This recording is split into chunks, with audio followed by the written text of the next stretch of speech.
신용정보와 간접강제, 신용정보. 신용이라고 할 때 재무학에서는 지급 능력을 의미한다. 이에 관한 정보는 개인이 동의에 의하여 또는 법령에 의하여 게시되고 전문적인 업자는 이를 수집하여 필요로 하는 잠재적 채권자, 대부자, 주심자들에게 제공한다. 신용정보는 대출이나 자동차 구입과 같은 재무적 의사결정에 활용된다. 이것을 활용하는 것은 채권의 회수 가능성을 평가하는 데 필요한 사전 조치의 하나이다. 나아가 어떤 사람의 과거 및 현재에 관한 조사는 대기업의 취업, 해외 이민, 기타 광범위한 영역에서 사용할 수 있다. 따라서 사전 조치뿐 아니라 채권의 추심 과정에서도 두드러진 지위를 가질 수 있다. 채권자 추심인은 연체자 또는 잠재적 연체자에게 신용이 추락하여 장차 힘들어질 것이라는 점을 상기시킴으로써 채권 추심에 대한 압박을 증대할 수 있다. 채권자들은 이미 개별적으로 자신이 채권자들에게 과거의 채무가 해결되지 않으면 더 이상 신용 서비스를 제공하지 않는 방법을 사용해왔다. 예를 들어 전기료 수수료를 연체한 자에게 전기 수도의 공급을 끊는 것이 그 전형이다. 이 경우 문제는 신용의 제공자가 하나가 아니라는 점이다. 채무자는 그렇게 압박하는 채권자의 지배 영역으로부터 걸어나가는 방식으로 이를 피할 수 있다.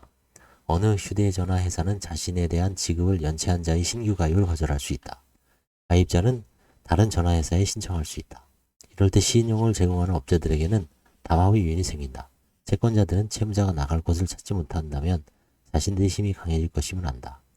어느 한 채권자가 자신에 대한 연체 사실을 다른 제한 용역의 공급자들에게 알려서 다른 잠재적 공급자들이 새로운 공급을 거절할 수 있게 만들 수 있다면 지급받지 못한 채권자는 채무자로 하여금 상환하도록 밀어붙일 압박수단을 더 가지게 된다.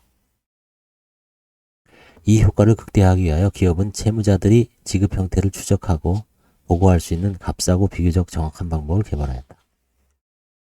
개별 채권자로부터 독립한 신용정보업은 이와 같은 기능을 충실하게 달성한다. 이들은 회비 또는 건당 수수료를 부과하는 방식으로 영업한다. 신용정보업자는 각 개인 기업을 식별할 수 있는 정보와 이들의 자산, 부채 내역과 그 금액, 지급 이력과 연체 이력, 재무제표와 같은 광범위한 정보를 축적한다. 이런 정보는 채무자가 거의 읽어보지도 않고 가입 신청서에 사인함으로써 그 활용에 동의한 자료, 예를 들어 오프라인, 온라인 판매점에 회원으로 가입하면서 제공한 전화번호, 이메일, 직장과 소득, 가족관계에 관한 자료들을 개별 채권자 기업부터 수집할 수도 있다. 물론 더 자세한 정보도 수집될 수 있다. 누가 지난 몇 년간 어디에서 어디로 이사를 다녔는지, 주택 소유자인지, 전세 월세를 사는지, 가족관계 기타 정보를 포함할 것이다. 특정 채무자에 대해 소송이 제기된 사항이나 채무자가 파산이나 개인회생 절차를 신청하였는지, 면책을 받았는지에 관하여도 신용정보사는 자료를 수집하여 전자적 방식으로 관리한다. 면책 결정에 관한 정보는 일정 기간 내에 삭제할 의무가 있는 영체 정보와는 별개의 신용정보로서 이를 등록하는 것은 적법하다. 대법원 2011-56613, 56620 판결. 나아가 신용정보업자는 입수 가능한 자료를 제공하여 채무자를 등급화하여 표현한다. 어느 채무자가 가장 신용이 높은지, 즉 누가 가장 자신의 빚을 갚을 것으로 예상되는지 수치하여 신용점수를 매긴 후 예를 들어 1등급에서 10등급까지 계층적으로 나누어 표현한다. 이 등급은 신용업자의 조사 범위 내에 들어오는 사람들의 경우에 부여되며 이를 이용하는 금융사람은 여기에 각 업자마다 고유한 정책에 따라 구체적으로 신용 공여 여부를 결정한다. 이러한 등급화는 신용점수표에 기초하여 이루어질 것이다. 예를 들어 신용카드의 개수, 주택 보유 여부, 일정 기간 연체의 빈도, 대부업체를 통하여 신용조회를 한 사실이 있는지 등 각 항목에 고유의 점수를 부여하고 이를 합산하여 그 총점에 대하여 몇 점에서 몇 점까지는 몇 등급 이런 식이다. 신용거래 시스템의 레이더에 감지되는 거래를 하지 않는 사람에게는 신용등급이 전혀 부여되지 않을 수 있다. 예를 들어 자연인을 선언하고 운둔한 사람들이다.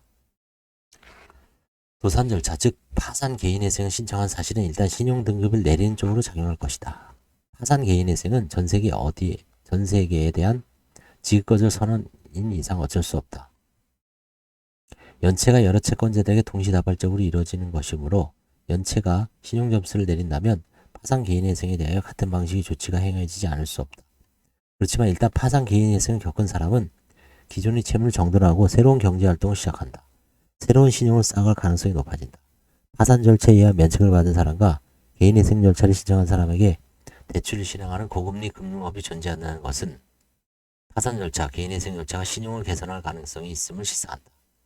파산의 경우 보통 면책을 받은 후 5년이 경과하면 법적 절차를 신청하였던 사실은 신용자료에서 삭제되는 것으로 알려져 있다. 신용정보 산업의 남용 사례가 지적되고 또 컴퓨터 시대에 프라이버시 보호에 대한 공포, 또 미래의 신용을 보호하려는 욕망이 지대한 충격을 채무자에게 준다는 점에 대한 우려 때문에 신용정보 산업에 대한 법적 규제가 불가피하다. 이것은 신용정보 이용을 보호에 관한 법이라는 이름으로 오래전부터 입법되었다. 이 법은 채권 추심을 위하여 인용되는 신용정보의 수집 제공 관련된 활동에서 허용되는 행위, 허용되지 않는 행위 사이에 경계를 그어준다. 이 법에서 두 가지 큰 줄기는 첫째, 채무자에게 자신의 신용정보에 대한 정보권을 주는 것이고, 둘째, 신용정보를 정확하게 유지할 수 있도록 하는 것이다. 신용정보업자는 신용정보의 정확성과 취지성이 유지될 수 있도록 하여야 한다. 원칙적으로 개인 신용정보의 제공에 대하여 본인의 동의를 얻어야 한다. 같은 법 32조. 신용정보의 본인은 신용정보의 교부, 열람, 허용 및 사실과 다른 정보의 정정을 청구할 수 있다. 이와 같은 규제를 위반하여 신용정보의 본인에게 손해가 발생한 때에는 신용정보업자는 손해를 배상할 책임이 있다. 신용정보의 정확성을 강제하고 잘못된 신용정보에는 제재를 가하는 방식은 신용정보의 정확성에 대한 가정을 생산한다. 그렇게 신용정보가 정확하다는 것이 널리 인식되면 채권자들의 압박수단으로서 신용정보는 막대한 권력이 될 수 있을 것이다.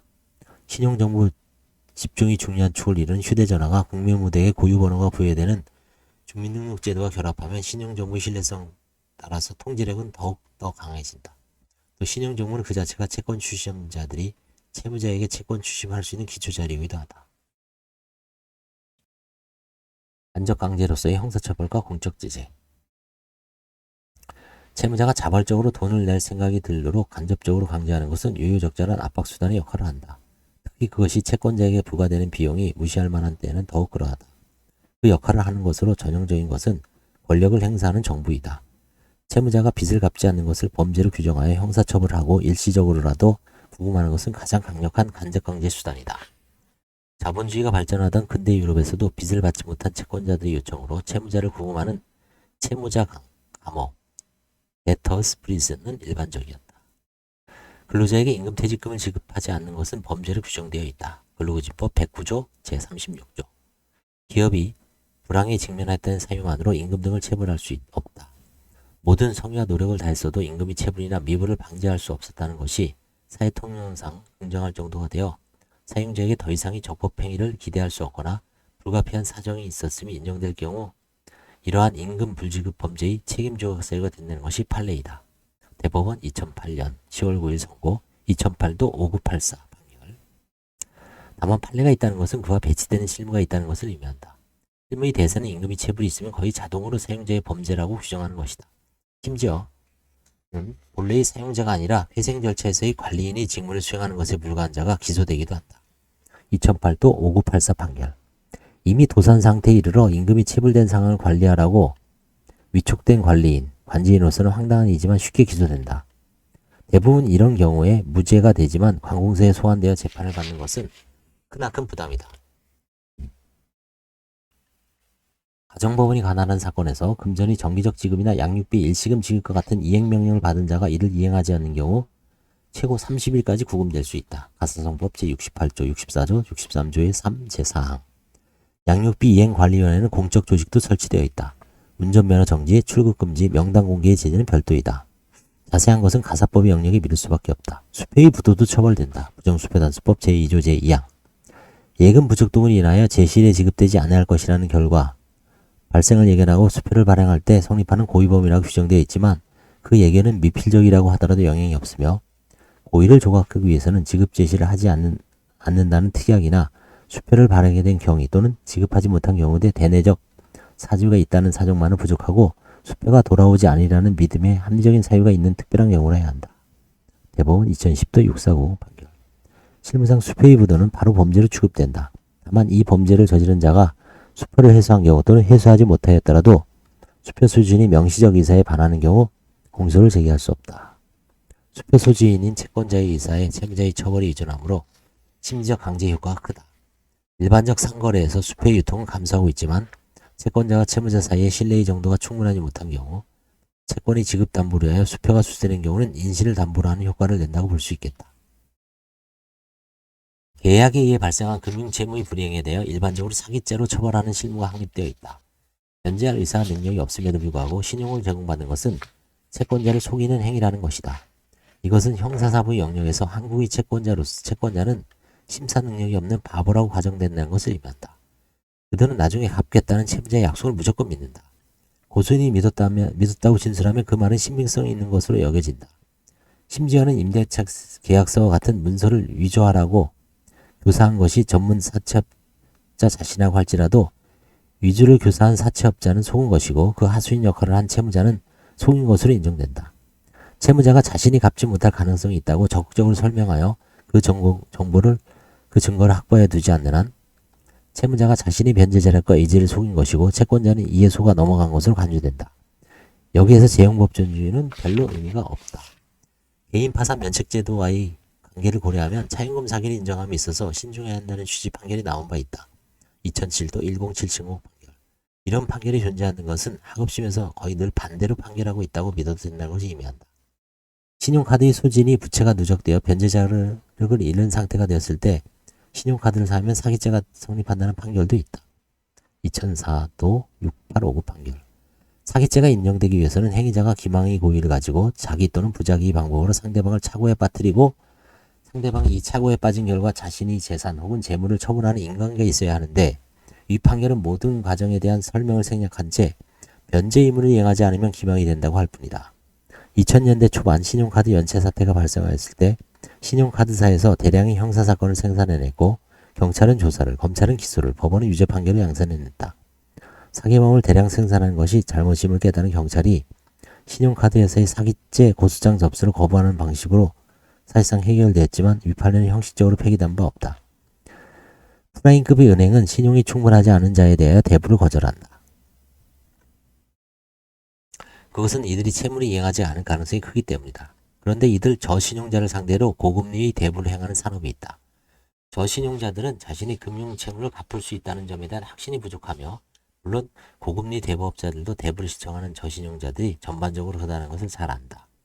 저신용자는 대출을 신청하면서 변제자력을 속이지만 그 때문에 고금리 대부업자가 채무자의 변제자력에 관한 착오에 빠졌다고 인정하기는 어렵다. 그런데도 법률신문은 저신용자가 자신이 변제자력을 속여서 그 변제 가능성을 믿게 되었다는 고금리 대부업자의 주장을 진실로 받아들여 왔다. 현실과 동떨어진 이러한 실무는 고금리 대부업자의 지위를 강화한다.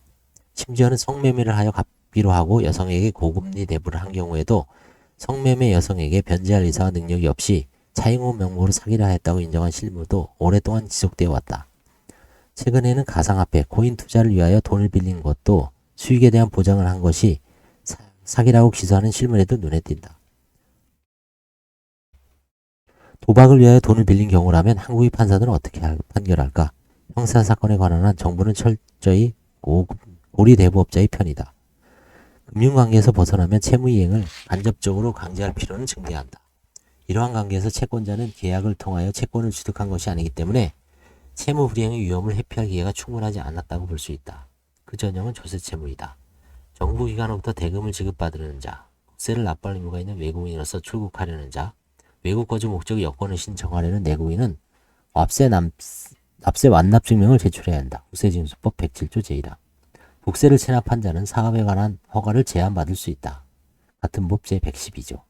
또 체납 사실은 신용정보 제공 등의 방법으로 공시할 수 있다. 같은 법 제110조. 고액 상습 체납자가 되면 그 명단이 공개되기도 하고 감시 처분도 받을 수 있다. 같은 법 114조, 115조. 5천만 원 이상의 금액을 체납자는 출입국의 자유도 제한받는다. 같은 법 113조.